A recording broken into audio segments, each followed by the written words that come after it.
Hayır ya böyle bir gram koyuyor ya. Tamam.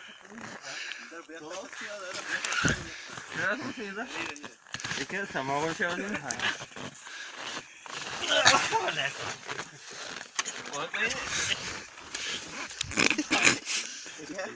Mình chưa xong bỏ đấy nhá.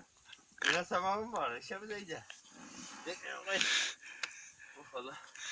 Chúng ta hệ xin. Đấy. Rồi đấy mà.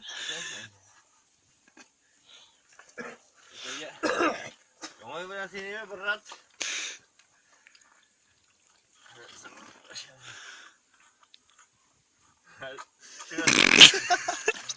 Tamam mı? İzin varsa ya. Burada eşiğe dostu mu gidiyor? Kime gelmiyor, kime gelmiyor. Eşiğe kararsa öyle.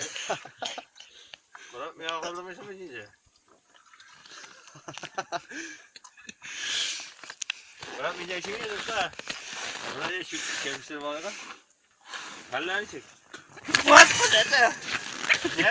Ya şey yalan mı ne? Dikkat tutayım ya. Ya sen ana bir sen ana bir. Dikkat sen ana bir ben. Buat berat mi şey yalan mı ne? Kayak musuh apa aja mesti berat. Bu sınavı da adam buat sınavı. Ya tahu dia. Dikkat işim dah hoy.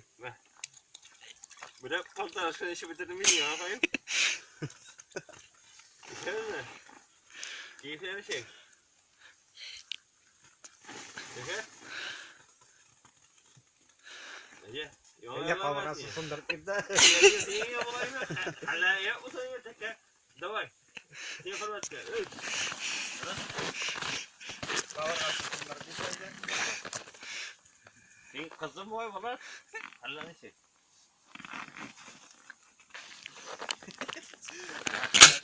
Her Koray.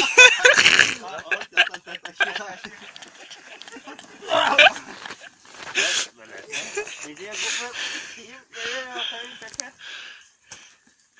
No. Kayak ini ya. Belum sini di dulu. Kayak di dulu pun. Aja. Kabar belum ku bilang aja. Ini apa? Ini apa? Dia masih berapa kumene? Buat berada di başa gitti oraya. Berat. Aja işini aja. Topin aja. İşini aja. Aja. Değil mi? Ha? Berat aja ini oymaydı. Berat.